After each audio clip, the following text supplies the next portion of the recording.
Welcome to another edition of the Nerds Delight podcast. We're your host today, J. Rowe. From Caso. Good. Welcome. Today we want to do an episode to pay tribute to Scott Hall, one of the wrestlers that was influential to our childhood. Yeah. So I'm gonna give it to you, Crunk Caso. Let me know what your thoughts are about the passing of Scott Hall. Yeah, well, obviously, definitely a sad event, sad occasion. Definitely. I definitely feel like he's one of the greats, one of the most interesting characters I've seen in wrestling. One of the coolest, definitely the coolest character I've seen in wrestling. So it's definitely, yeah. My heart goes out to his friends and his close friends and family.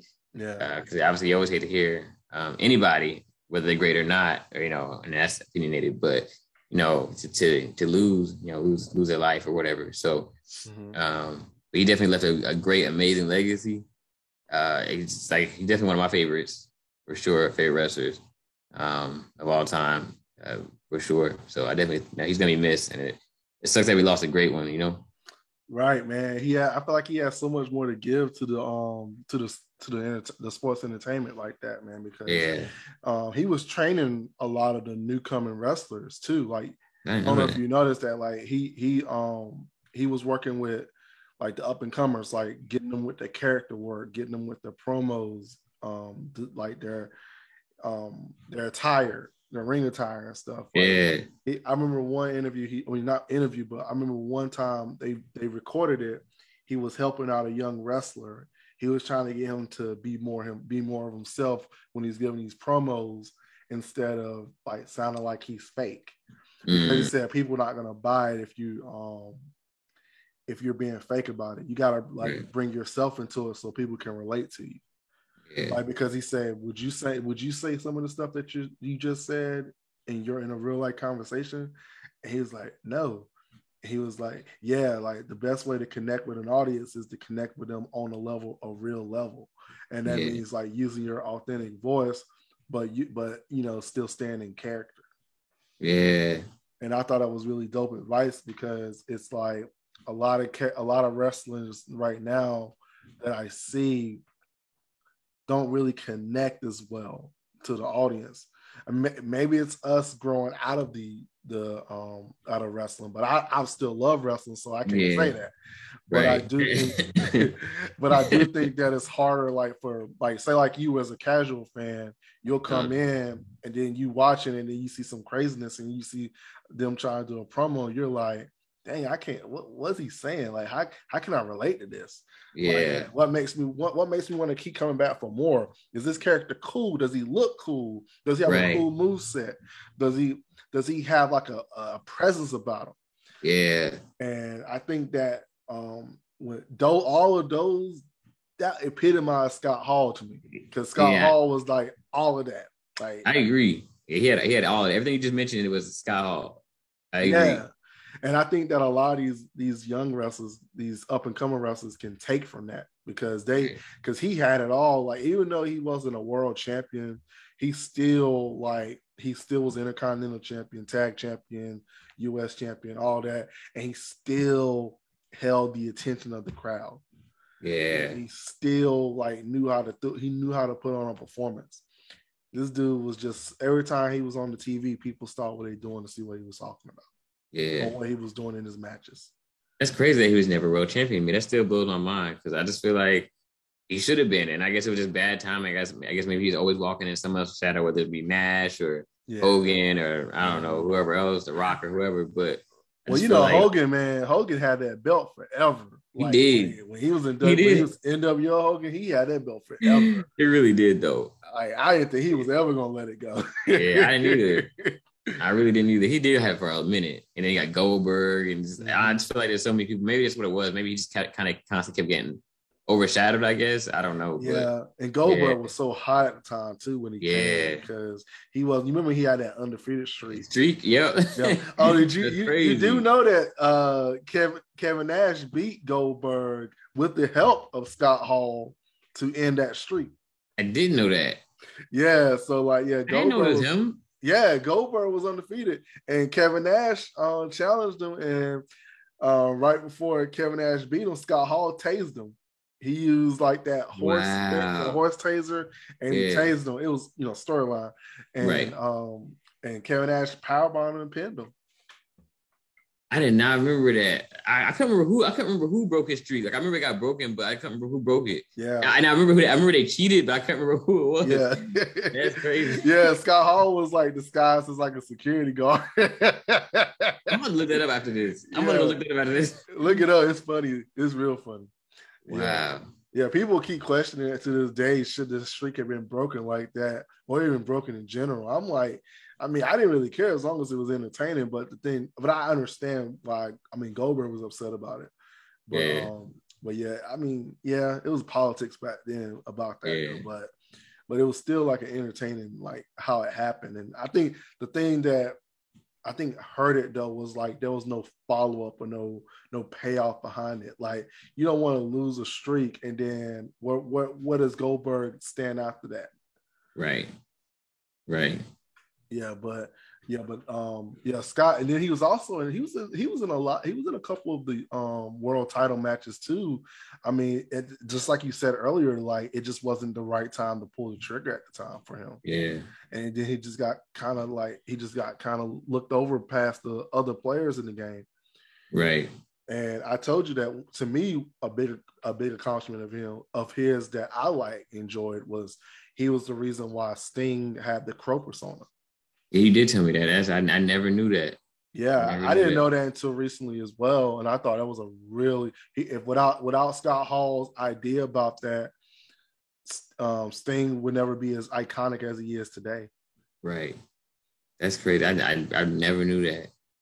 Yeah, and then we were talking about obviously he was a part of one of the best groups of all time. Hands down, easily one of the best groups of all time. Yeah, and I'm not talking about just the Outsiders. I'm talking about the NWO. NWO, yeah, legendary. Like the whole iconic group, the music, and then the Wolfpack music when he would come out with that. Yeah. But the Wolfpack was everything. NWO in general was just everything. It was legendary. Yeah, seriously legendary. And you know what's funny to me, and don't crucify me with saying this, I actually prefer the Wolfpack music better than I like the NWO music, and I love both of those themes. So I would have agreed back then during that time, but now that I go back and listen to it now, I'm like, nah, that original NWO music is fire to me. No, it's still fire. It is fire. I'm just saying when that Wolfpack Howl came out and they came out to that, man, I was like, that's cool, man. That's cool. They were rapping in the song too. They were rapping, yeah. I can't front that Wolfpack music was hot. I think I gotta give it to. I think I still. Yeah, NWO's that's iconic. That's iconic, but that Wolfpack hit different though. Yeah. It wasn't hit different. It was just different. The Wolfpack was dope. Wolfpack was really dope. Yeah, and then obviously the cool shirt, the Outsider shirt. Yeah. And then I remember he had, do you remember his ring attire? He had it was like the blood dripping. Yeah, I never knew this was blood. I was just it looked like it was ripped. I didn't know what it was. It looked like blood. It looked like the blood was dripping from the vest. It had that design. It's the curve. Yeah. Yeah, and then it was just dope. And then it was just cool. And even though you had the little, the surfer walk. Yeah. And then a little curl. Yeah. He always used to slick his hair back like that. Back with the curl. And then with the toothpick, legendary. Yeah. Look, watch Scott Hall with a toothpick. Maybe you want to walk around with toothpicks just cause. You just made it seem so cool. Cool, man. Made it cool, man. Yeah. Then, he always in the ring, he'd be it'd be survey says one more for the bad guy. But I don't know how possibly. I really don't know how you forgot that till you just said it. But every time he did it, he always laugh after he did it too. Always because the crowd be all up in it too. They be now you do this or you do that, and it was survey says one more for the bad guys. Oh man. I remember that stretch. It was this is I'm in my the run, the little runs he had with this one. Now, I do remember one time in WCW, and this is very like old. Like, I remember one time when Kevin Nash was taking a break from the wrestling part of it all, and he was trying to push Scott Hall. He was like playing the manager, and Scott Hall was the one going into the matches, and he was like kind of, you know, chilling with him and stuff, and come like walking with him to the ring and stuff. Not in the match, but like, you know, he'd probably help him if, you know, it was if he was running into a little bit of trouble in the match. But yeah, Scott was like, that was like, I think he was supposed to be like this manager. He had like this, Kevin Nash had like this weird outfit on. He was like Don King. He was like Don King.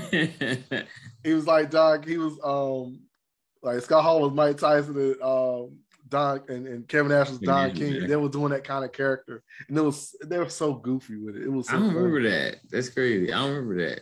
Yeah, it was like, I think it was the 90. I think it was 99. It was 99 when that happened. Yeah. Is it a 90? Yeah, it was 99. I think it was 99. Well, no. Was it 99 or 2000? It was one of those two. Don't quote me on it. but it was funny as hell though.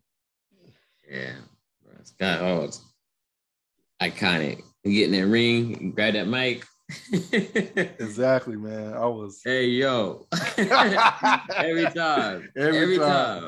And then, you know, he'll wait too. He'll wait. Right. Like, hey, yo. And the crowd, every time the crowd would go crazy for it. Yeah. They'll go crazy for it.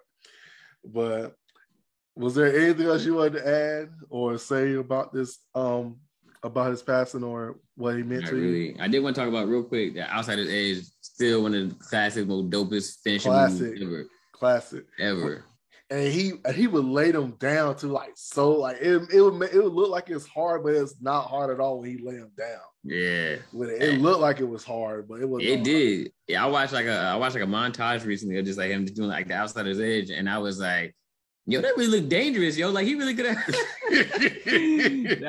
I know they're professionals or whatever, and I'm sure he practiced tons of times, but the way he did it, it didn't look gentle to me. I was like, man, like that really could have like broke somebody's neck or something. Yeah. And you know that some of the one wrestler, Damian Priest, asked permission to use that move from him.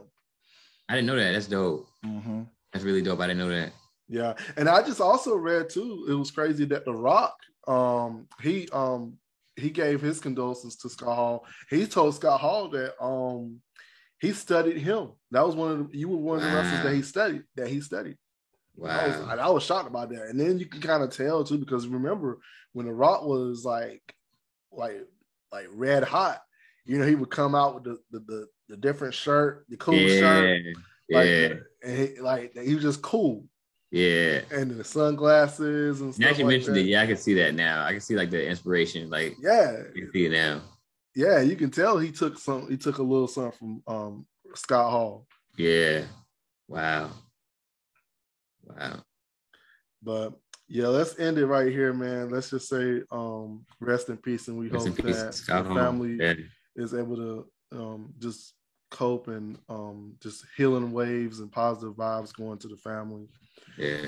During this tough and difficult time. And, you know, as wrestling fans, we just want to say thank you, Scott. Thank you. Yeah. And unfortunately, that is it for us today for the Nerds Delight podcast. Hit subscribe, or, you know, just say one more for the bad guys. Peace.